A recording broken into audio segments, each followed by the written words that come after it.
Hi, and welcome to today's Dux-Soup webinar. I'm Adam Osman, Head of Marketing at Dux-Soup, and with me are Jin Kuzminskate, Head of Customer Support, Giles Garnett, Head of our Professional Services, and our guest speaker today, Tyrone Giuliani of Selling Made Social. Just some quick housekeeping points before we start. So this is a business-focused webinar rather than a deep dive technical session. We've got everyone on mute, so if you have any questions, just pop them in the chat box, and Jin and Giles will answer these as we go. Any specific questions for Tyrone we'll cover off at the end, so there's plenty of time at the end for questions. You can also email questions after the webinar, and a recording will be made available in case you have to drop off early. So on to our speaker today. I love this fun fact about Tyrone. He's an Australian living in Japan, but he doesn't like sushi. But what he does do is he brings a wealth of experience. He has built, sold, and floated a business on the Tokyo Stock Exchange. He consults to Forbes 500 companies, as well as runs his own successful businesses. But what I really like about what I've seen of Tyrone's approach to lead generation on LinkedIn is I think it does definitely reflect best practice. And he's going to share with you today how you can double the top of your sales funnel. So over to you, Tyrone. Great, thanks, Adam. Great one. All right, guys, well, let's get right into it. So I want you to imagine this. You drive a 2014 Corolla, but you're a really bad driver. Now imagine this. I suddenly put you in a 2020 Ferrari F8, lovely car. What are you now? Well, you're just a really bad driver in a Ferrari. So that's automation without strategy. Whatever results that you guys are getting now manually, you're simply going to amplify them with automation. But let's not kid ourselves, right? Automation absolutely allows us to leverage our time, and using Dux-Soup, you absolutely will get results with it. So I want to talk about how we actually double our sales funnel. And what we need to do is really have a fundamental shift in how we see LinkedIn. And what I call it is the dance. We have to learn how to master the dance on LinkedIn, and then amplify our results, combining dance with a program like Dux-Soup. So what does dance stand for? Well, it's the direct outreach, it's the authority building, it's the nurturing, it's the content, and it's the engagement. Now, the key here, guys, is you have to find your balance with your dance for your market niche. And once you've got that, you've got to optimize that balance to match what your market is doing. Now, what it really is all about is getting the right message to the right people at the right time. So let's dance. I want to talk about direct outreach to start with. So direct outreach, this is the part that's going to get you into discussions faster than any other method on LinkedIn. Yes, you've got the content, you've got the engagement and everything like that, but reaching out to people, it is direct and it is going to work. And I see there's two main elements to it. There's that connection note and there's that first message. Now, this is where Dux-Soup can be really useful, and this is what I use it for. I use it for my connection note, okay? And now with connection notes, these are some interesting stats. Now, this is not just made up. This comes from looking at my clients. I've got clients in multiple clients in 76 different industries. And what I've seen is with a well-crafted profile and a solid note, you'll get that 30 to 60% acceptance rate. Now, with no connection note and a solid profile, you still should see about 20 to 30% of people accepting your note. Now, the opposite, if you have a spammy, salesy note, you're going to get less than 10% accepting. So look at your connection rates now. Where do you fit in? And there's probably a correlation there. So Dux-Soup allows you to automate that process. Now, this is a significant time saver. Now, if you're looking at sending like 50 to 100 connection requests a day, you're literally saving that kind of 30 to 60 minutes a day. Now, let's scale it out, guys. That's 252 hours in a year. That's 31 8-hour days just sending connection requests. These are things you've got to think about in your business. 31 days spent sending connection requests. Now you can automate that. Why wouldn't you? Why wouldn't you? Now here's a pro tip though, because I see this all the time. Your connection note has one function: to get you connected. What I see is this all the time. People try to promote themselves. People try to do all these other things with the connection note. Do not try to prompt them to do anything else but connect. Don't sell. Don't mention a free value that you're going to give them. Don't pitch. The next part is after the connection. What I'm looking for is to get into real conversation. Now, I don't automate that part and I don't do a drip feed sequence. That's just my preference. Dux-Soup actually has that option. If you're in a target-rich environment with thousands of potential prospects, sure, you can go that way. But I prefer not to do it. I use Dux-Soup for that connection request in this particular point. But if you've got time, what I find, if you do it like this, I see over 65% of my follow-up messages actually result in a conversation. 65%. Now, the secret sauce is this: emulate real life conversation. Now, I know it sounds simple, and it is. And I want you to imagine this. This will really point it out for you. I call it the pink suited man. Now, as you know, as I said, I'm based here in Tokyo. And I want you to imagine this at a networking event. In Japan, if you ever come here and you see the businessmen, they literally are all in black suits. They're in white shirts. They've got their dark colored ties on. If you walk into a networking event, that's what you're going to see. You'll see 100 of these guys dressed like this. Now imagine this. You walk into this networking event and there's a guy standing there in a pink neon suit. You walk up to him. Now, what would you do when you walk up to this guy? What would you say? You'd say something like this, right? You'd be like, wow, man, I love this suit. Like, where'd you get it? Or you'd ask something like, wow, that's impressive, man. You know, what made you wear that? That would be natural, right? That's what you would do. Now, I want you to imagine this. I want you to use what 99% of people do on LinkedIn in the same situation. So imagine this is your inbox, you're reaching out to someone for the first time and you're applying it to real life. This is what you do. Hi there, my name is Tyron. I'm the founder of Selling Mode Social. I help solopreneurs and business owners get leads off LinkedIn. As you're at this marketing event, I wanted to see if we can talk and explore mutually beneficial relationship. Oh, and here's a brochure you can have. And by the way, book my schedule. Guys, stop it. Absolutely stop it. That's not how we communicate in real life. What you've got to do, that's the type of message that I'm sure you probably send, but it's certainly the message that I receive in my inbox every day. What people are doing is they're not observing the pink suit and they're not starting to use that in a real discussion. So stop ignoring the data that's under your nose. Once you are connected to someone, you have access to so much. You've got all their details, their websites, their Twitter, their previous companies, their current companies, their schools.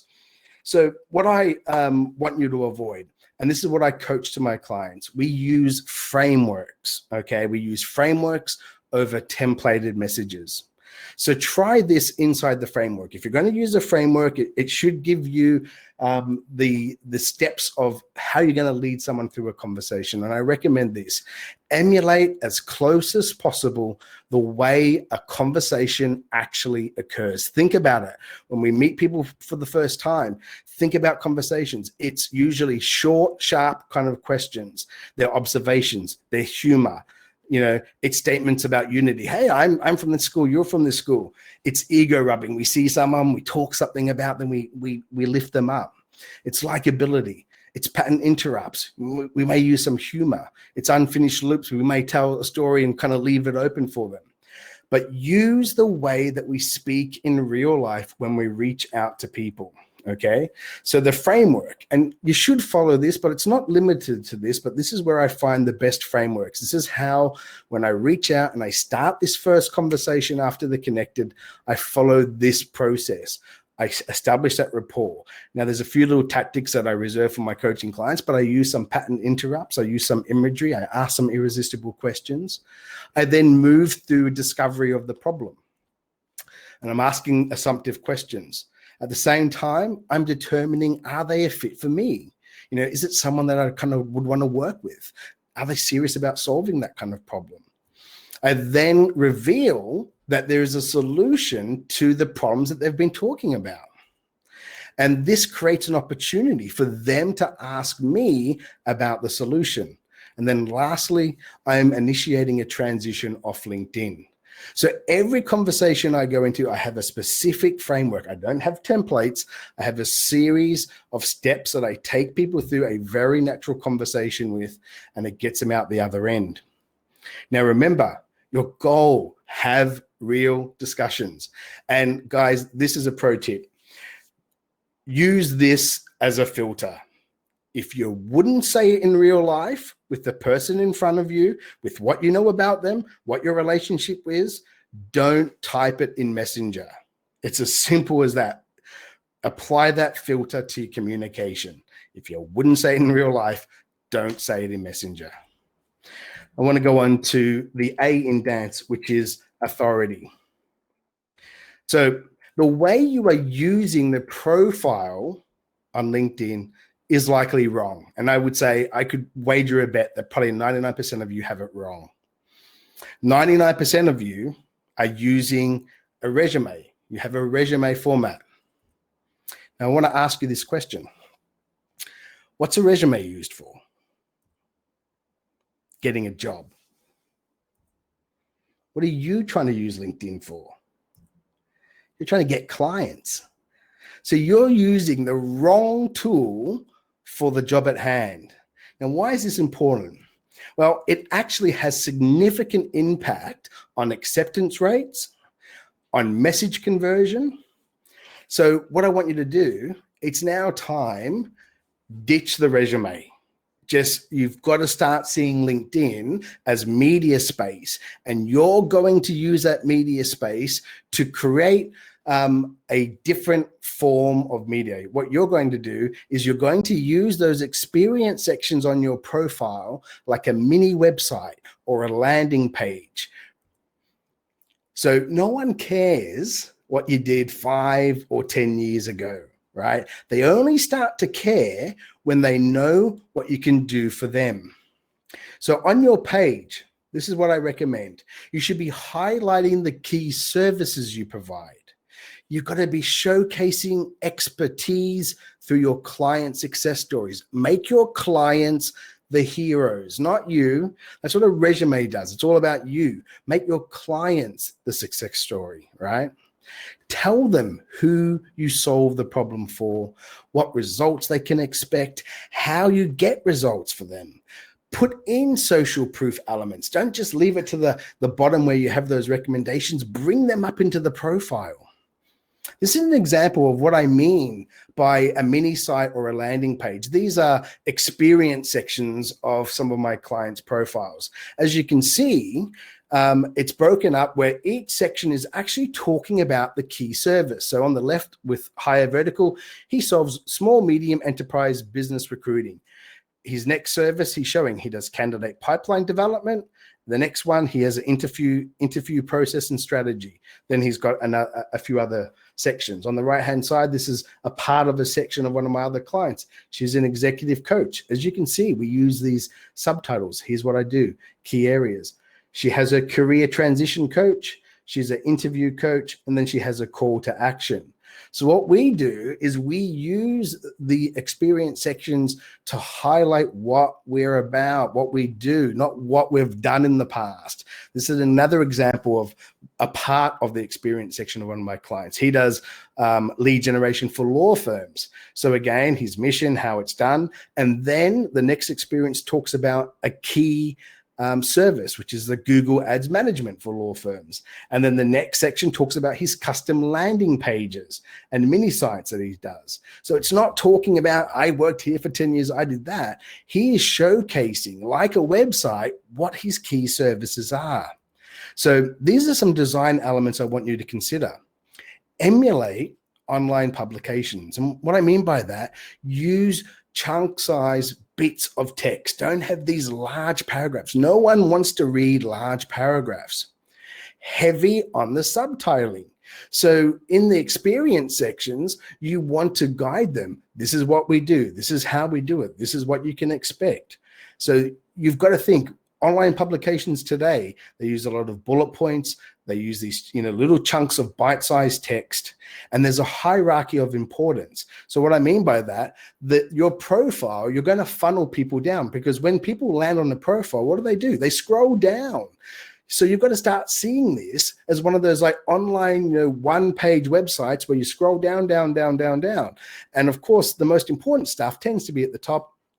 And then you have a hierarchy of what you want them to see. Cover photo, get it designed. It adds instant credibility, guys. Don't just try to do it yourself. These are a couple of examples. These aren't over-designed and over-produced, but you can see there's a design element to it.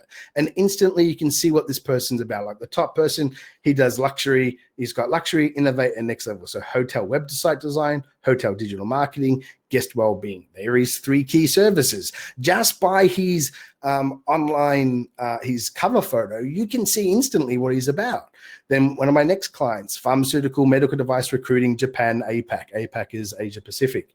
So instantly you know what he does. Again, the next one, the real estate accountant. Well, what's this person? Well, they're an accountant for the real estate industry, and there's the imagery. So make sure you spend that little bit of effort getting a well-designed cover. The next thing is photo. Use a semi-professional photo. And look, if you've got a couple of photos and you're feeling like, oh, which one to use, go here, photofeeler.com. Now, so many people will A/B and test messages and A/B test their landing pages and all that. Try this. Go to photofeeler.com, put a couple of photos up there and get feedback. People literally vote. It's like kind of hot or not, but for business, right? And as you can see, you'll get scores: competent, likability, likable, and influential. Put 2 photos up, see which one. This type of thing, it gives you that extra percent. All these little things that you change just give you that little edge. So Photo Feeler is great for that. Now, the experience sections do most of the lifting for the profile. Use at least 5 experience sections to talk about the offer that you have now, not the stuff that you did in the past. Use 5 sections, because as you know, when someone lands on your profile, they see those 5 sections first. That's what they're going to see. They're going to see 5 sections. So, see those sections as pages of a website. Okay, really important. N is for nurturing. So, guys, you're not building a museum. And what I mean by that is so many people, you collect your connections and you put them on the shelf for display and you do nothing with them. Now, they say that money is in your list. Now, it applies here. The money is in your network, those connections that you made. And this is where Dux-Soup can help tremendously. So the current situation that I see, and I'm not saying this is wrong. A lot of growth hackers will do this. I see people connect. Then they strip the contact details of that person. Then they put them in some kind of email automation software in your MailChimp, Ontraport, ActiveCampaign, whatever. And then they blast out email campaigns to those people. So they've gone into LinkedIn and done that process. Connect, strip, email, send those campaigns. Now, this is the result of that, guys. Usually you'll see open rates of 15 to 25%. Now, worldwide, average open rate, and this is according to MailChimp, is 21%. So what it means is that almost 80% of the people that you are sending stuff to will see none of your content. They are seeing absolutely none of it, right? So the question is, when you open LinkedIn, when you go into LinkedIn and you see that nice red dot, that big red notification dot above messaging, what do? You open it, right? When's the last time you've gone in LinkedIn, seen that red dot above messages and never opened it? It's almost impossible not to open. So this means, guys, that messages in LinkedIn have near 100% open rates. Let that sink in. What you're doing is you're 5xing the average open rate, worldwide average open rate in LinkedIn. If you do, you're nurturing in LinkedIn. And this is how you can use Dux-Soup for this. And this is a great strategy. And this has produced, it's kind of multiple six figures for me and my firm in the past. What I like to do is, first of all, I like to highlight the key services that I provide. And then I'm going to prepare at least 3 pieces of content a month. Now, this is the key to this is you've got to produce quality stuff, okay? But I want you to think, what are your key services that you provide to this network, and produce 3 pieces of content. What I recommend is turn that content into an article post on LinkedIn. You know, when you go to your homepage, you have a choice to make a post and it says, make an article. Well, make it into an article. Now, articles actually can be pictures and slides. It doesn't necessarily have to be text. What I want you to do is make 3 articles, okay? And then what you can do, make an intro paragraph about your article that would hook the reader. So, you can make it a little bit clickbait-ish as long as there's value in it, but take your article and make an intro paragraph. Now, copy your paragraph and copy the share link for the article. So if you notice when you look at your article page, there's a little arrow that says share. Copy the link. Then what you do, go to Dux-Soup, go to the options, go to the actions, insert your message to your first connection. Now, this is where I highly recommend, you can get a little bit tactical with this, where you segment. Maybe you've got 500 first connections. Maybe you have, imagine you've got 50,000 connections, 20,000 connections. Well, there's probably 500 that are like your A players. So do this, go to Dux-Soup, put the message in, just the first paragraph, and insert the link to that article. And then bang it out, hit visit, and Dux-Soup is going to go and send that message to your first connections. Now, you could easily nurture about 1,500 key A players inside LinkedIn monthly with about 3 to 4 messages a month. And I really mean A players. Like, you don't have to nurture everyone. But think of this, when you've connected and you've used the messaging framework and you've actually got into a discussion, maybe they weren't ready for you yet, maybe they were a soft no or a soft yes, maybe later, they go into your A player list and nurture them inside LinkedIn. And the beauty of that, you will see almost 100% open rate. Because if you're building your network smart and only connecting with active players, those that actually have posted something on LinkedIn in the last 30 days, you're going to see almost 100% open rate. This means you have got more chance for conversion. It keeps people also inside LinkedIn because you're sending them a link to your article inside LinkedIn. LinkedIn like that. They want you to keep your people inside LinkedIn. And it adds visibility to you, right? Because what happens is these people get that message. They're like, oh, who's this guy again? Then they click on your profile because they're already inside LinkedIn. So they don't have to go anywhere. They're already inside LinkedIn. And they go click your profile and they see that awesome looking profile that's not a resume. And they're like, oh, okay, that's Ty. Yeah, he's the LinkedIn guy. Cool. And then they read the article, right? And the great thing, it's all automated. guys, this is an absolute time saver, and it can be a game changer if you've got a core group of A players. Nurture them inside LinkedIn. Stop stripping their emails and putting it in email sequences at 20%. Do this. You're going to get 100% open rate. All right. C is for content. Now, today I really kind of want to focus on how we can kind of leverage Dux-Soup in our strategies. And to be honest, Dux-Soup isn't used in my content strategy. However, don't let my brevity here fool you. Content is equally important as every other part of the dance. And I will just give you some critical kind of considerations I want you to take note. The tide has really changed on LinkedIn. What's resonating now on LinkedIn is very different to how it was even just 2 years back. The how-tos, those kind of straight business posts, the job postings, those kind of educational pieces were the norm and considered acceptable. Now people want to be entertained and educated, right? So I call it edutainment.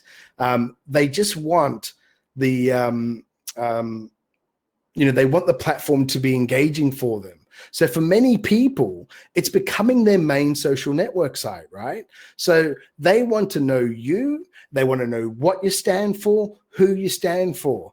And this is what's resonating right now that I see in most of my clients' verticals. And as I said, I've got clients in 76 different verticals in the B2B space.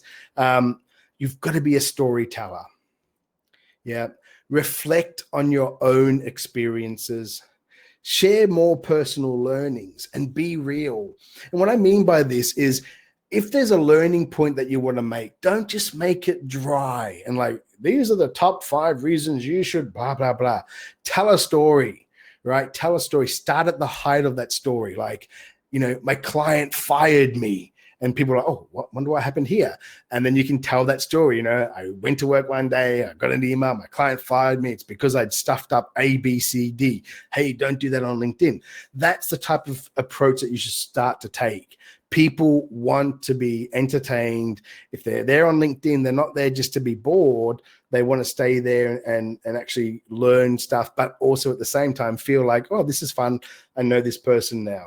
So guys, stop being business post and then one personal. Flip it. Personal, then hit them with one of your kind of business posts, and you've got more chance of converting those business posts than you will if you just are always talking business and no one knows who you are. Yeah. All right. So the last part of the process is engagement. Now, there's huge benefits to engagement. LinkedIn actually rewards people that are active on the platform. Yeah. And what it does, it also teaches the algorithm, which is relevancy based. So what this means is, if you notice there's an SSI score, social selling index score, it's out of 100, LinkedIn kind of rank your actions and give you a score. The more you actually engage, it actually helps with that score. It increases it. And there's anecdotal evidence. The higher score you have, the higher up in the search results you appear. It's generally healthier for your profile. But the other thing about engagement, it shows the algorithm what you're interested in.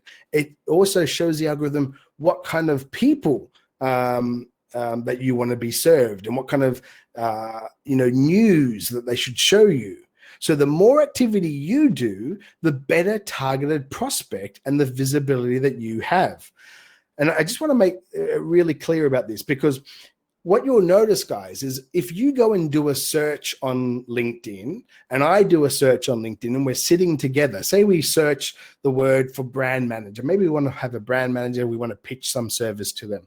Well, if I do brand manager, you do brand manager, same filters, we will get 2 totally different results. It's not the same result.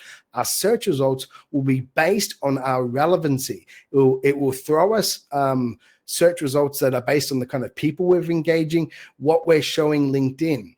So you have an opportunity to kind of teach LinkedIn exactly what you want to be served, what you want to be seen. So if you're not engaging, then you are absolutely doing yourself a disservice. Yeah.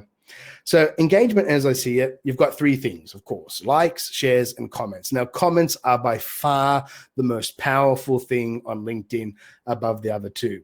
But I want you to be strategic with your comments.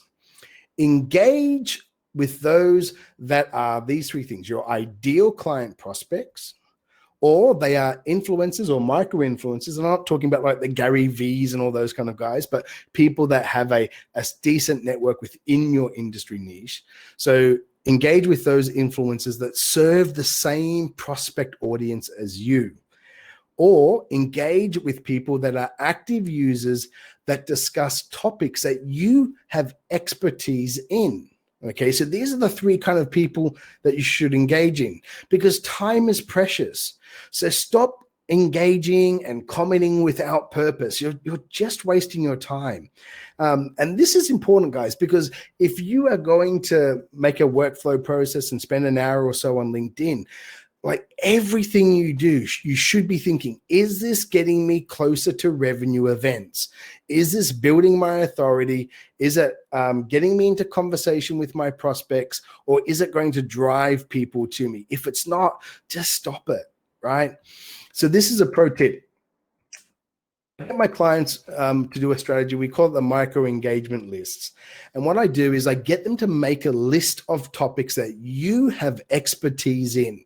So if you're a sales coach, there's so many topics. If you're an HR coach, you can talk about hiring, firing, recruiting, benefits, topics that surround your offer, your solution, and that you have expertise in. And then I want you to think about your related solution or product. Okay, so think of the topic and then think of the solution or the product or the service that matches that topic. So if it's hiring and firing, maybe you have a service where you go into companies and you train them for 2 hours on how to fire someone. Okay, something like that. What I want you to do is go and do a content search. So we're going to build a micro engagement list. So go and do a content search in LinkedIn to find the most active and engaged people that are talking about those topics. So for example, I've put here personal branding. So I was interested in personal branding. That's one of the topics I can talk about. So I go to LinkedIn, I just do a basic search, put it in the quotation marks. And this is one of the profiles that comes up. And this guy, Hassan, look at this. He's got this post and he's got 585 likes on it. There's 379 comments, 8,000 views. I'm thinking, okay, this guy's pretty interesting. So what I do, I will go in. I'll go in and check that guy's profile. I'll go and check his activity and see if he's actually posting regularly. I'll check if his other posts are getting, engagement. And then I think, okay, this is someone who talks about a topic that I have expertise in as well, has a great following and is getting lots of engagement. So I save him as a lead in Sales Navigator. So all of you would be using Sales Navigator, I assume. So save as a lead in Sales Navigator. Then this is the beauty of Sales Navigator, guys. When you open up LinkedIn, as you know, the home screen, you just see all the posts of thousands of people you're connected to.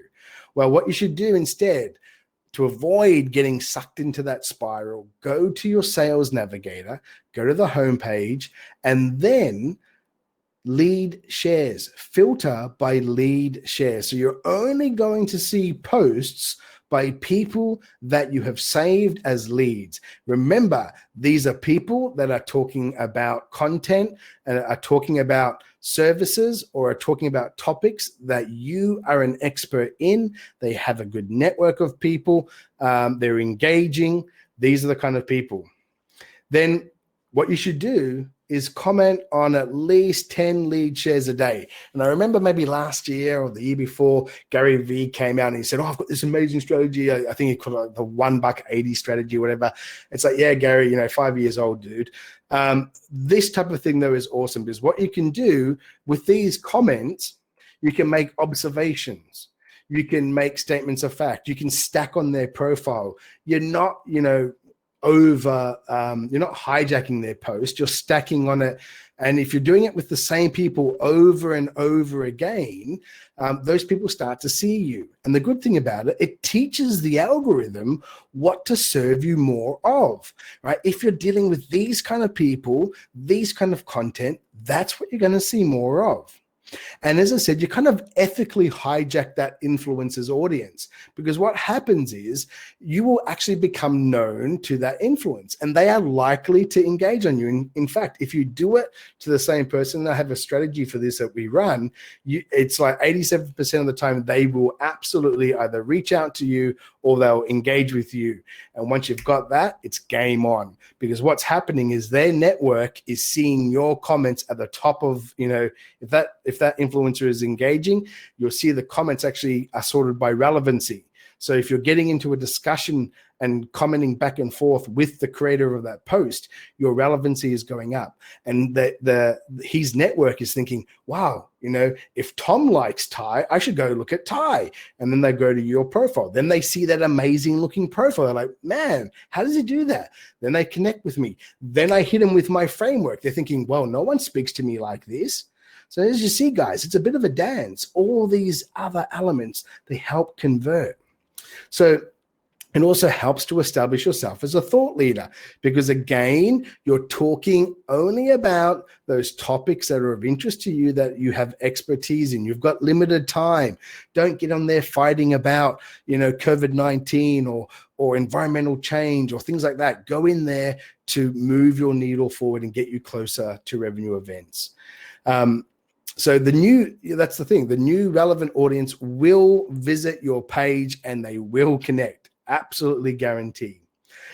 Now, another really cool Dux-Soup feature that I love is this, where we want to engage the most active and interested people. Okay. And again, it's all about time management. When you are a LinkedIn, guys, don't sit there reading articles about Steve Jobs' turtleneck sweaters or Elon Musk's new rockets. Go in there to get into revenue events. So I'm always looking for active and interested people. All the activity that I do on LinkedIn has to have some kind of ROI to it. So Dux-Soup allows you to do this, allows you to engage and connect with the most active and the most interested. And interested, that's, people that are actually going in and engaging on content that you're an expert in. And active, as you know, if someone has posted on LinkedIn in the last 30 days, they get classed as active. But if someone is actually commenting and liking on content that you're an expert in, you want to know those people. So this is what I recommend. Using Dux-Soup, you can build your network with the right people, okay? And what I mean by the right people, it's those people that are interested in the topics that you are interested in and are those prospects. So what I do as well, if you go to linkedin.com, I also will monitor my home feed. So one of the tasks that I do each day, of course, I go to Sales Navigator and I do the lead share exercise, but then I also will spend about 5 to 10 minutes monitoring the homepage on linkedin.com. So for example, this is one of my connections that I have, and he builds online businesses. He talks about some of the topics that I talk about, which I really like. I saw this post. I'm like, yeah, cool. This is a good one. He's talking about LinkedIn. He's talking about LinkedIn stuff. And I'm like, well, that's what I teach. That's what I coach to. So I found that this post, he's got 85 reactions and 25 comments. So those 85 people are interested in a topic that I coach on, that I have expertise in, and they're active, they're alive, they're doing it. So what you can do, find these posts that are on topics that you have an opinion on and you've got expertise in. Check out the likes, okay? These, as I said, these people are liking posts that are topics that you are an expert in. What you can do with Dux-Soup, and this is really cool, you can hit the likes, you can select the likes, and then you can use Dux-Soup to connect to those people. So this is the profile. When I hit the like, remember he had 85 reactions. I hit the like and it lists all 85 people that have liked it, loved it, gave it a clap, thinking about it or whatever. Then I go and pull my Dux-Soup up and I'm going to connect with all 85 people. I'm going to send a connection note. Now in the personal note, what you should do is include a bit about the post, find that unity. You could be like, hey, Casey, I saw you like that post by Paul. That was awesome. I love the blah, blah, blah, blah, blah. Nice and sweet, nice and breezy. You've got 300 characters, but I want you to reference that post and just fire off the connection request. Now, remember, they're likely to be people that are probably in your ideal client prospect realm. And again, when they get that connection request, they see a very genuine connection note. It's very breezy. They go look at your profile. They're like, wow, this guy, it doesn't have a resume. What's this this is interesting. Then they connect, they accept it. Again, then I hit them with my message framework where I use a pattern interrupt imagery. I use irresistible questions. I lead them through my framework and get into a conversation. And again, these are the most active people liking stuff that I'm an expert in. All right. So this is a great tool that Dux-Soup allows you to do this from LinkedIn, from your home page on LinkedIn. Okay. So as I said, when you'll get the highest acceptance rates with this kind of strategy, actually, because it's so easy to find a unity statement to say, hey, I like that, you like that. Hey, we're cool. And again, these are literally the most active people on LinkedIn, and they're liking content you have expertise in. These are the hottest of the hot. This is another method. It's so simple. I just call it the boomerang because it's so easy. And this is one of the easiest uses of Dux-Soup. And this is guaranteed, or for me, it's always been every year, at least a 5-figure generator of cash. It's a basic strategy. As I said, it's led business to me. And essentially, what we're going to do is we're going to go into the market and we're simply going to view prospects' profiles with the hope that a small percentage of them will view back and a small percentage of them are going to send connection requests. And this is how to do it. So at the end of your session on LinkedIn, if you haven't viewed many profiles, say you've only looked at 200 that day or whatever, what I like to do is run a boomerang. So what I will do, I'll go into LinkedIn and I'll run a search and I'll bring up all the prospects. So say I'm going for coaches of healthcare coaches, fitness coaches. I'll bring up all the fitness coaches. I'll sort by the active players. So again, I'm going after people that are coming to LinkedIn. And then what I'm going to do, I'm going to go to Dux-Soup and I'm just going to hit the visit. It's really, really simple, right? It just visit. I'll limit it to maybe 200 visits, but it's just going to run on autopilot. All it's going to do is go to the profile. It's not sending them a connection request. It's not doing anything except visiting their profile. And, the beauty of this is with a strong profile and targeted visitors, you can see about 1% to 3% of them looking back at you. Okay. Now, you will get connection requests from it, and this can lead to business deals. And this is a tip. Don't underestimate time and volume, guys, because in a year, you could visit about 36,000 prospects just by using that method. At the end of the day, after you've done your work on LinkedIn, you just let it fly by itself. Now, that could lead to about 360 to 1,000 odd inbound connection requests. And that means about 150 to 400 conversations, depending on your conversation conversion skills. But that's what it means, that you'll be having a chat with about 150 to 400 inbound targeted prospects. If just 1 in 30 converts, that's an extra 5 to 13 deals a year, guys. Now, if you've got a 5K offer, that's 25 to 65K in your pocket. And it's automated. They're some of the nicest freebies in town. Yeah. But guys, this is the dance. Direct outreach, the authority building through having a landing page, website style rather than a resume, the nurturing, making sure you don't just have a museum piece full of, candidate of connections you've never spoken to, content, and then engagement. So guys, it's time to get out there, get into LinkedIn, move those hips, and dance. So I'm going to open up to questions, but just before we start that, here's 3 links. One of them is I've got another masterclass. If you liked what we've just gone through, I talk about 5 of the key shifts that my clients have had to take to actually, make LinkedIn work for them. This is my email. This will go to me, info@sellingmadesocial. And here's my Facebook group, LinkedIn, Facebook groups, LinkedIn B2B Mastery. The title of it is LinkedIn Sales Funnels for Entrepreneurs. Now, with the email, guys, and I can talk about this later if you've got questions, I do coach this to people. I coach it to business owners and solopreneurs. And what we do is we build a sales funnel that takes care of all of those 5 elements. And we build it together over about a 7-week period. And you use it in front of me. And I'm looking over your shoulder the whole time. My program coaching is an invite only. It's only for B2B business owners, and it's only for the serious and committed.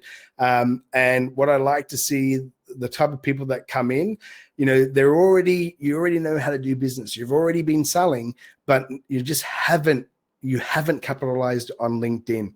So if you're interested and we want to start a conversation, email me at info@selling, put in what you sell, who you sell to, where you sell, like, is it just a local town or is it nationwide? And just chuck in your LinkedIn URL. And I'm going to have a look at that and I'll get back to you and we can start a discussion of whether what I do is great for you. But I can tell you now, it accelerates your positioning on LinkedIn. And within 7 weeks, you have a working LinkedIn sales funnel that is designed to establish your authority, get you into daily conversations with key prospects, and then start those engagement, nurturing, and content strategies to drive inbound. And that's what makes you money on LinkedIn. So thanks for your time, guys. So open up to questions, Adam, mate.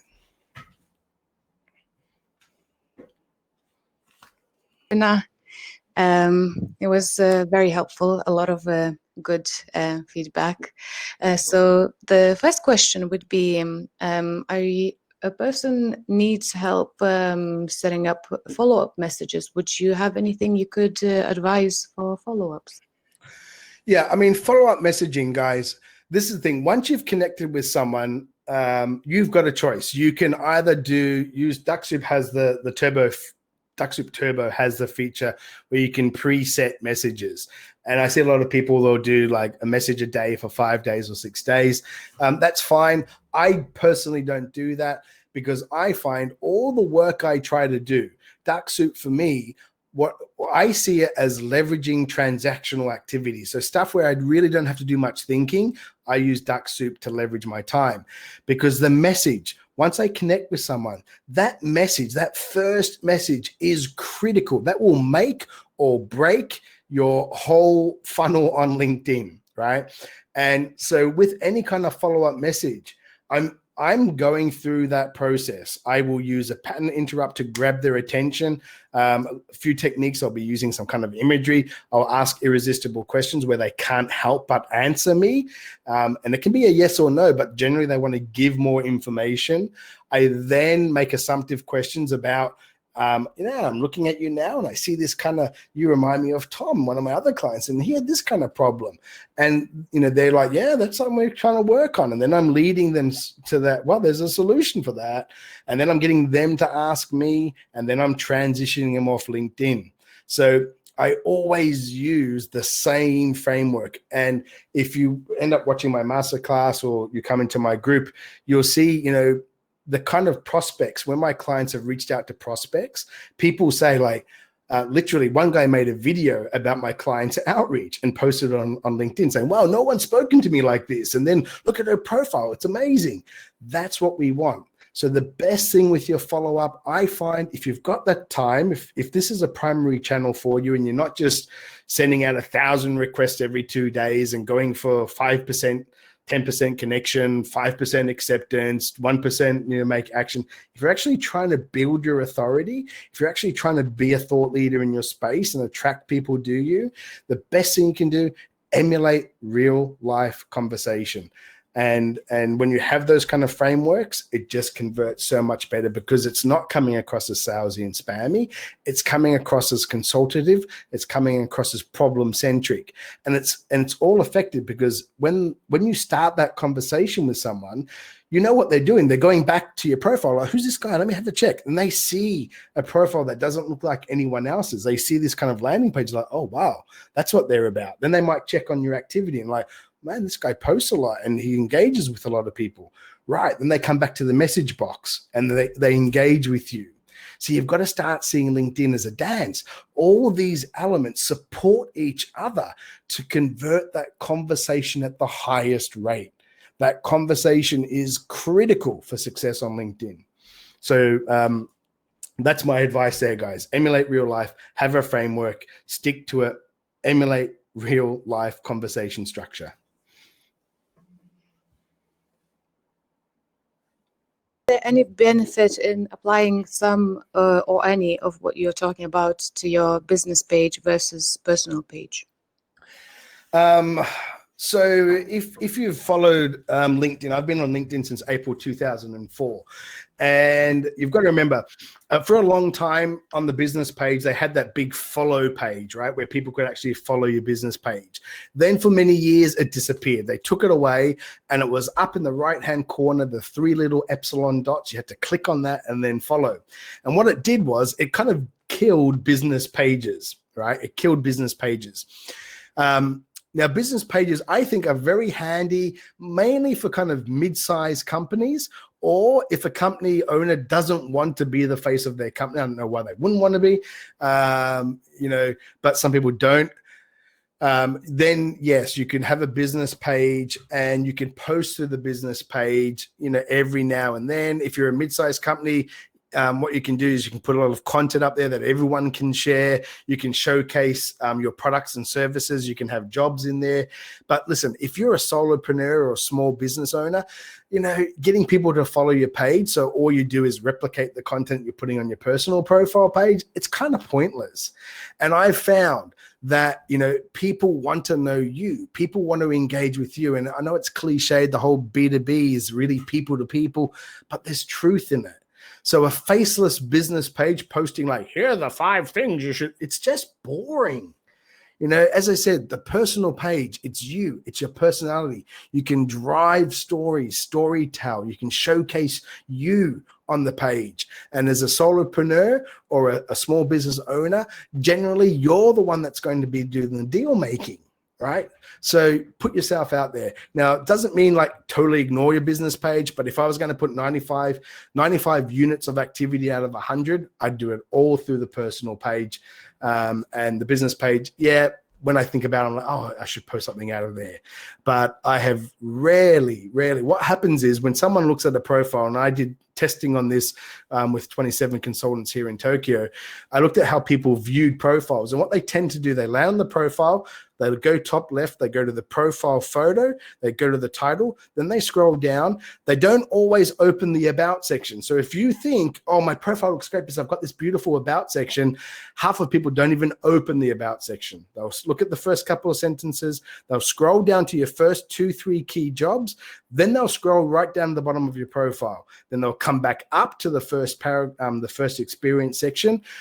Sometimes people will click on the company. Right, goes to the company business page, they click on the website, open that up. Oh, okay, he's got a website, or they look at that. Then they come back to the personal page. I've seen that kind of routine over and over and over again. What it showed me was with the business page, bare minimum was enough. Like website, maybe you have one post on there, which could be actually a scheduling, like book me for a call, but do 95% of your activity for your personal profile page.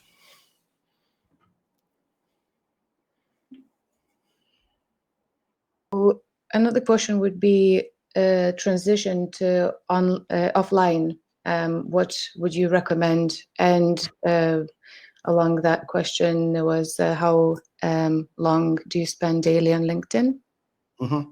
Yeah. So, what I found, I'll answer the last part first. So what I found with my consultants when I was the partner at Optia Partners, that people would be on LinkedIn for like 4 or 5 hours a day. But when I asked them what they actually were doing, what they actually achieved, it was very little. So what I found was if I could get people to focus, and even myself, just focus for a solid hour activity, and sometimes I'd break that up into 2 sessions of 30 minutes. But if I made a workflow process where I covered authority building activities, nurturing content and engagement activities, the dance, if I did that and I programmed it in an hour block, and I just stuck to it, and I forced myself to stick to it. And what I did, I actually put rescue time on my computer, and it kicked me out after an hour on LinkedIn during the day, right? So I had no choice. I had to focus, because if you're a business owner, as you get clients, you're going to get busy, but you should always be prospecting, right? It's not always be closing, it's always be prospecting, because when you are busy, when you have clients, that's the best time to prospect, right? Because you're bulletproof. You've got clients, you're feeling great. The worst time to prospect is actually when you need to prospect, when you don't have clients. You go to market, you're in a weak position, you're desperate. You start taking on clients that you normally wouldn't. You agree to terrible terms. So the first thing, always be prospecting. Then try to program it into your day and do an hour. Now, if you've got more concentration than me and you can do 2 hours, fine. One of my clients, he's a machine. He'll just go in there 2-3 hours, no problem. But it's highly focused activity. And, generally you could break it up into times where your ideal prospects are ideally working at the desk and are likely to be at their computer and online. And I find that different industries have different times. I used to handle the advertising consumer goods brands. So I would find the guys would get in the office around 9:30, they would be on. Before lunch was a time that I could get on around 3 o'clock when people were kind of having snacks and having a, after lunch meltdown and whatever. And then just before leaving time at 6, those were kind of times that I would, if I was going to do activities, I'd go in during those times. The transitions. Now, when I say take people off LinkedIn, you've got a few different things you can do. Depending on what your offline LinkedIn sales funnel is, you may take someone off into a 2-step call. It might be like, hey, I've got 15 minutes right now, even though you might have an hour. But all you want to do is get them off LinkedIn into a call where you determine what the key problem is. Do they want to solve it right now? Have they tried something before? Tell them that you've got a solution for them and give them a case study of what, who you solved it for, and then book an actual discovery call with them. You can do that in 15-minute call. You can do that discovery process and then book them out. Try to book them, that day later on. So it just gives you a little bit of prep time, or book them within 24 hours. As you notice, guys, the further you book people out, the less chance of them turning up. So if your transition is this, if it's a sales call, do a 2-step call. If you're on the call and they're really engaging, they're right into it, say, hey, look, my guys just canceled. I just got an email. You got time now? Have it. Or if you have a really complex product or service and you need to educate them a little bit more, with your framework, it works the same way, right? I'm uncovering their problem. I'm going through my syntax. At the end of that, I say to them, hey, listen, I think you need a little bit more. And if you want to learn a little bit more, hey, watch this. So have some kind of pre-warming content. That could be a webinar. That could be a 20-minute video sales letter. It could be something. And then it leads to a booking. So I do this a lot. If I don't have time, if I get into a discussion with someone and say, hi, do you coach, or what do you do? Do you have a program? I'll explain, I have this, blah, blah, blah, blah. But I want to educate them how my approach to LinkedIn is different to everyone else, because my approach is based on we built our business using LinkedIn as a tool. I didn't come across LinkedIn. I wasn't unemployed one day and got a job via LinkedIn and thought, I should coach this. My business, we built our businesses off the back of LinkedIn. 81% of our revenue came from it. I was a partner at Optia Partners. We got spotted by a Japanese company. They approached us, they bought us and put us on the stock exchange. So my experiences come from using it to generate 8 figures, multi 8 figures for various businesses in total. So it's all practical stuff. So I want the person who reaches out to me to see that. My approach is different. I don't do this resume rubbish. I have a landing page. My messages aren't these templates. I believe in certain, the approach is different.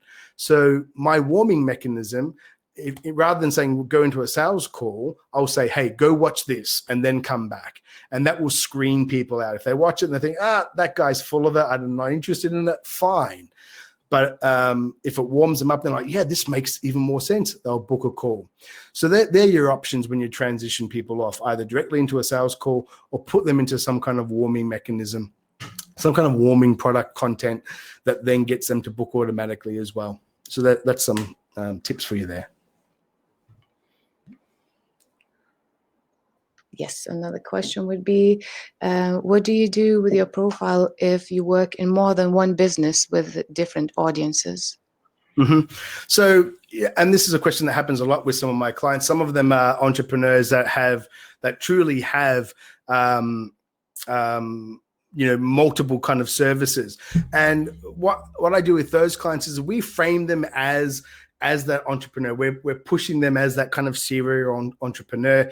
And the same thing though, so half the profile is going, we will introduce the first experience section, and the about section will say, I'm an entrepreneur. This is my expertise. I do A and I do D. These are the two things. And then the experience section, the first half, we're going to use 2 to 3 of those experience sections to talk about the key service, the key product, the key outcome that A does, and we will have a case study. And then the rest of the profile, 2 or 3 sections we'll have talking about their other key service. Now, the beautiful thing about this, when you construct a LinkedIn profile based on this kind of idea of a one-page website, it means you can maneuver and manipulate your profile really easy.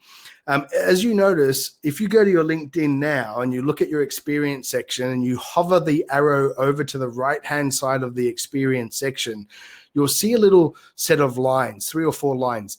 That is, I can't remember what they call it, lever or something like that. Slider, that's a slider. So you're able to actually move those experience sections up and down your profile. Be careful when you move an experience section, make sure you unclick change headline. It will change the headline under your photo. Okay.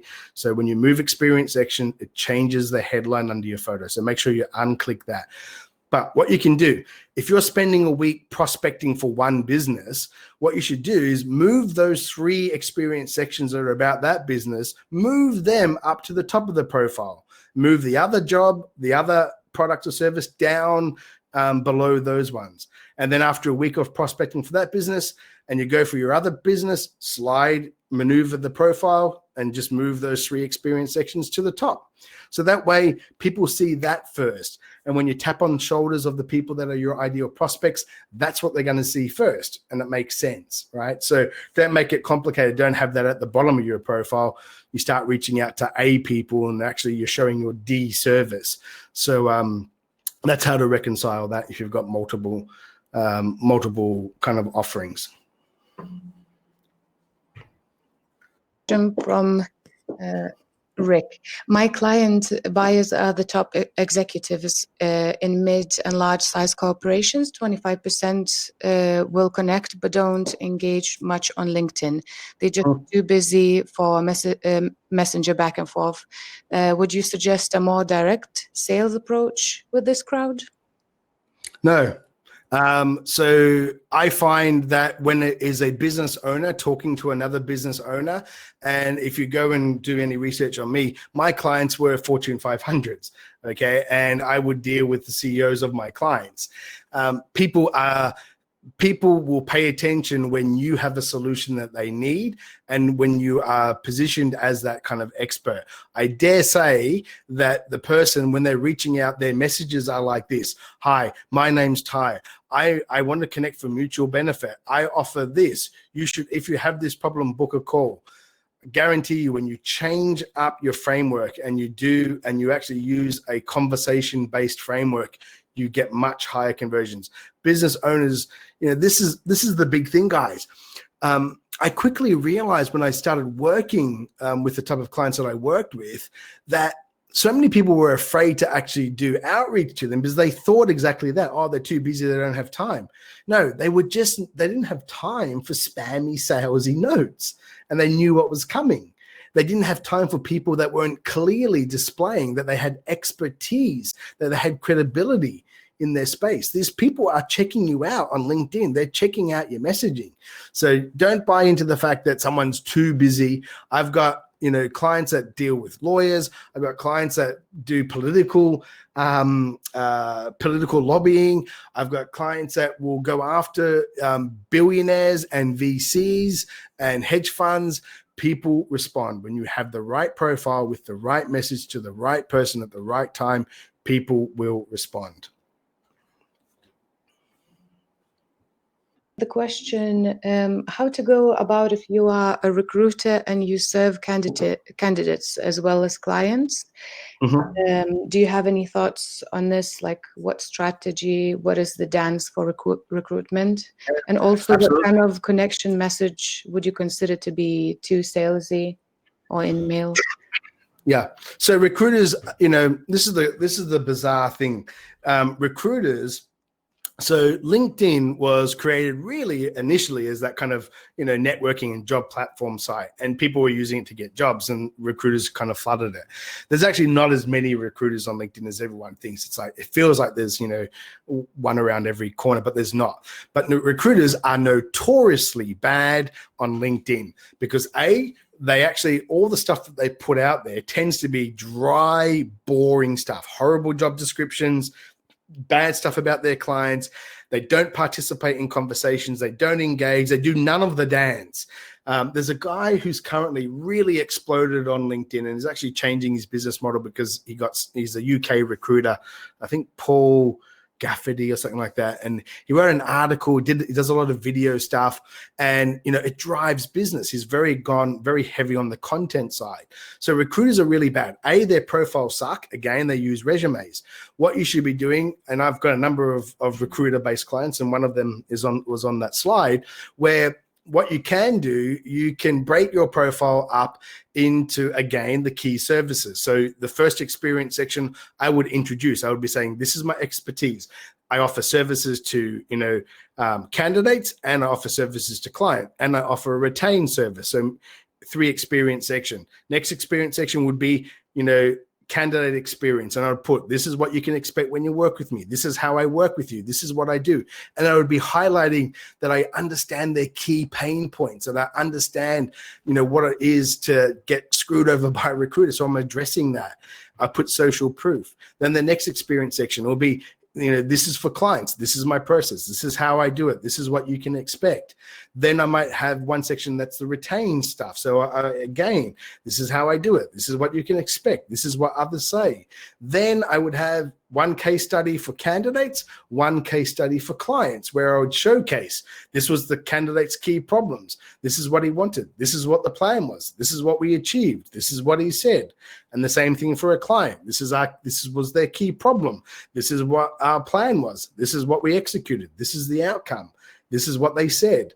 So again, it's all client focused, candidate focused. It's talking about them. It's making them the hero. It's showcasing. It's bringing social proof. Connection notes to clients and candidates, it's the same. All you're doing is connecting. So for candidates, it's that unity. It's like, you know, really breezy. Connection note has one function, to get them to connect. You don't have to sell a role. You don't have to tell them to have a role. You don't have to do anything. You're just trying to connect. And it can be as simple for recruiters as, you know, hi, Tom, I specialize in the ABC industry. I'll be sharing information about that. Love to connect. Nice and easy. Then as soon as I connect, I hit them with my framework: pattern interrupt, image, irresistible question. I then uncover, do they have a problem in the sense of, does their job suck? Have they not been paid? Are they sick and tired of their boss? All those issues I can make assumptive questions about. And then I lead them through the syntax. For the client, it's the same thing. Hey, I use pattern interrupt, some kind of image, some kind of irresistible question. Then I'm uncovering, like, hey, I can see that you guys are, you know, the engineering, you need software development guys, or I can, your business reminds me of Tom. You know, we've recently hired 5 software guys in a 4-week period. Is that something you guys are working on? But it's conversation, because you've gone through the imagery, you've done the rapport building. Again, it's conversation. Right? It's all about conversation. So candidate clients, you can work both sides of the fence with one profile.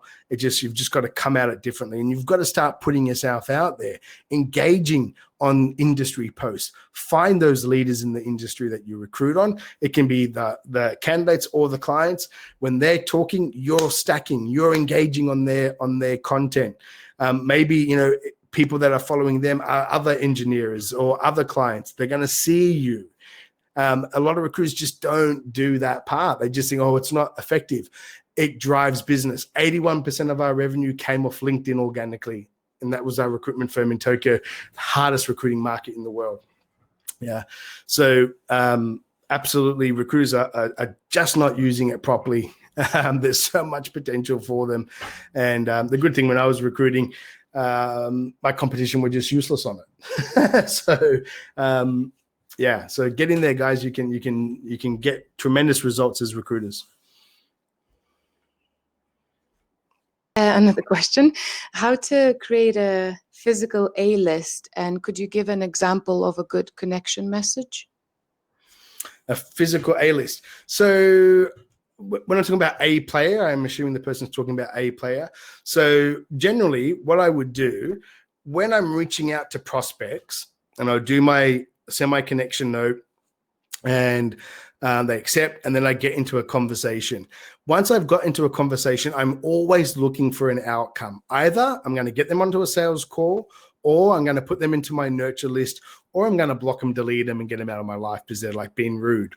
But if I've connected and I've got into that conversation, they're easy to talk to, they're back and forth, we had that rapport, but they're just not ready yet, then I'm putting them into a custom list in Sales Navigator. I'll call it my A players, and they just get dumped into that. So everyone in that A player list are someone who's an ideal client prospect, and I had a discussion with them. It was good. I felt good about them. And they just, whatever reason, just not ready quite yet. They go into my nurture list, and they will hear from me 3 or 4 times a month. And when they're ready, and when they finally think, oh, God, yeah, Ty keeps on talking about the stuff that I have the problem with, I'm top of mind. They're going to come to me, and they do. So that's your A player list. Connection notes. Again, connection notes is the most basic thing, because even if, as I said, if you've got a great looking profile and you're reaching out to the ideal client prospects that your profile talks about, you'll get 30% connecting with no note. Right now, if you're getting less than 30% or less than 20%, it means and you're using a note, it means your note sucks. Right? Because you're trying to do too much with a note. It's really like notes are just basic. You've got to think of it as just one function to get them to accept a connect. So keep it really, really nice and easy breezy. It's like, love connecting with people that are, love connecting with other lawyers. I share insights about, and normally it might be the key problem. I share insights about how lawyers can get the best clients, coming to them daily. Hope you like my stuff. It's just like you're not asking them to do anything, go anywhere, look at anything. You're just sharing something really breezy. If it's business owners, it's even easier. I'm a business owner. They're a business owner. It'll be like, hey, love to connect with other business owners. Man, we've got to be crazy to do this sometimes. Or, man, what were we thinking when we started our own business? Got to be mad, right? Use some kind of humor, some kind of unity, some kind of connection. And then it's just like, hey, I'll be sharing ideas like how to get clients off LinkedIn. Hope you like it. Again, it's all I'm doing, that whole purpose, just for them to like, boop, connect. Yeah. And then I go into the frameworks. Okay. Next. Last question. Right now, I use spin selling when I get a prospect to start messaging me back and forth. Do you have another framework that you prefer? And also, is there any correlation between a new connection and then seeing your content? Okay, so was that time? So can you say that again? There's time frame. What was that?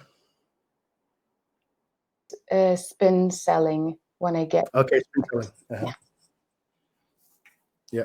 Sorry, the person was using. Do you have another framework that you prefer instead of spin? Sorry. Yeah. Okay, so with my questioning, what I do, I don't do this kind of wait 1 day, wait 2 days, wait 3 days. Conversations and conversions can happen from they've never seen me until that moment they got my connection request, and then they're buying from me within 24 hours, right? This whole idea of value before they buy, that's rubbish. If people have a problem and you can solve it, they're going to buy and they're ready. It's as simple as that. If you come across as credible, they're going to buy. So my conversations, they will occur right then and there. I'm not waiting for it. As soon as I'm connecting, I'm taking action, because you've got to remember, guys, when someone is connecting from you to you, it is probably one of the only times that you'll ever hear from them and ever have a chance to speak with them. That's the reality. So you've got their attention. It's that temporary influences, as Robert Cialdini talks about in his books.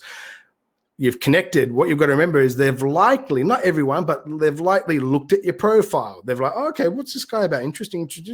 They've come back and they've liked you. You're on their mind already. So I like to set my workflow processes up where I know when I'm going to send my connection request, I'm going to get a flurry of acceptance at the start, and then they'll come in over the rest of the day. And then over 3 days, you'll get most of your connection requests. The shortest amount of time I can get from connecting to my message, the higher impact, the higher conversion, everything about it just works wonderfully.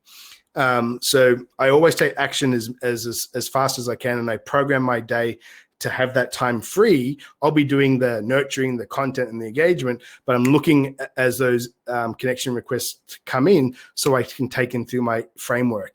And because I have a framework and I'm using it, I'm just so good at doing it. It's just second nature. I can take people through. I can find the information that I want to use, imagery and pattern interrupt and do all that. It's just natural. Do I have different frameworks? I've tested all types, and I found that this version that I use just gets me the highest conversions. Now, there's a few things you can do.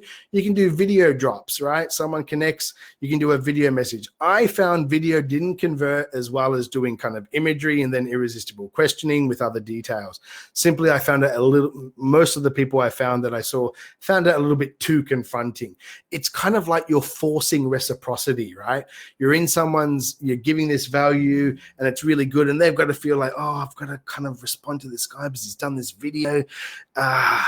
Then they just ignore it. It's like, oh, it's too much. I'll just ignore it, right? So video, yes, it can work. The other one, voice message using your mobile phone, the mobile app, certainly for iPhone. I'm not sure on Android. I really should ask my guys, but you have the voice message. So when someone connects with me or I send a connection request, it's very easy to use the voice message. And I have a particular framework that I use for voice messages. It's different, but it follows some of the same principles where we're doing a pattern interrupt to get them to like, oh, pay attention and then answer an irresistible question.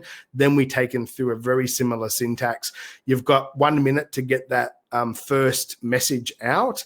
What I tend to find when someone connects and I bang them that 1 minute message, people tend to like, wow, no one's ever done that to me. Or they'll be like, how do you do that? Because they're on their desktop and they can't see the little speaker on their desktop. It only shows on a mobile phone. So voice message gets really, really high conversion, gets me into conversations really high, and it can be done really quick. The great thing about it, you can record it. If it sucks, you just don't send it, just delete it. You can have multiple shots at it until you really perfect it, and then you just bang it out. But once you've done it 50 times, you know how to do it. I follow my syntax, so that converts. So yeah, I mean, these frameworks that I develop with my clients and that they get the full, of course, in my coaching, we spend a week on this part alone. There's a bit of psychology involved. We're using unity, we're using humor, we're taking people through a discovery, a very natural discovery. I've studied conversation, I've looked at the structures, and I'm emulating that in real life deliberately. So it's very particular, and the one I'm using now, I've been using for the last over 7 years, and it just converts the highest that I've seen in LinkedIn, and it's just consistently converting across all industries that I've coached in, as I said, over 76 different industries. So far, I haven't found one that it doesn't work on. Yeah. Next. Just a quick sorry. Just a very quick one, last one. We have quite a few customers asking the same thing. So would you be able to let us know, do you only use Sales Navigator as CRM, or do you use Excel? Mm-hmm. I don't use Excel, but I've gone through phases with different software that I attached to LinkedIn. When I was in the recruitment firm, we used a program called Bullhorn, and before that, Goldmine, and there's a whole host of them. You can use LinkedIn Sales Navigator up to a certain level. I think, you could safely handle, 40, 50K a month in revenues, if you've got like, say you've got a 5K offer, quite easily you can really manage it inside LinkedIn using custom lists and things like that. Now, if you've got a really slick operation, I recommend going the route of a CRM. And there's really 3 choices that I see at the moment with Sales Navigator: integrating it with HubSpot, integrating it with Salesforce, or integrating it with Microsoft Dynamics 365, because Microsoft own LinkedIn and they fully integrate with Sales Navigator. So you can operate, you can do all your searching and all your pipelining and everything like that. And in LinkedIn, so in Microsoft Dynamics 365, when you open up the contact of a person, it's got all their LinkedIn stuff there, and you've got all your messages. You can see your messages going in and going out, because let's face it, the message box in LinkedIn.com and LinkedIn Sales Navigator, they don't sync. They've made some changes just recently, but we'll see how that goes. But they kind of suck, and you've got to keep on monitoring both. But as you lose control of that, and you've just got too many that you're nurturing and everything, start to look at a CRM. And as I said, Sales Navigator, Salesforce.com, Salesforce, HubSpot, or Microsoft Dynamics 365. They're my 3 best bets.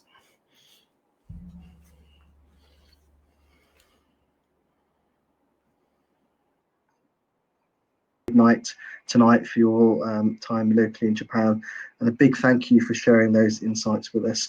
I really love your opening message, which was all about getting your LinkedIn strategy right and then amplifying the results using Dux-Soup and the dance approach. Normally at this point, I'd sum up a few nuggets of advice, but I think there are just simply too many to call out. Some of my favorites include switching up your profile from a resume to a media or web space, pattern interrupts, A/B testing your profile photo, getting in that extra %, targeting active people, the boomerang. I think this is definitely one webinar that's worth watching probably again and again to make sure you're using all the different elements that Tyron's outlined. So if we haven't had time to get to your question, I do apologise. Tyron's contact details are up on the screen. They will be at the end of the webinar recording. I'd really encourage you to go along and join his Facebook group. It's a really active and engaged community that Tyron's built there. And I know you're very active on there in terms of posting, Tyron. So if you want to look out for the recording link, if you do have any other questions that you feel would be better for us, just drop us a line at Dux-Soup. And all that remains is to say thank you and goodbye. Thanks, Anne. That was great.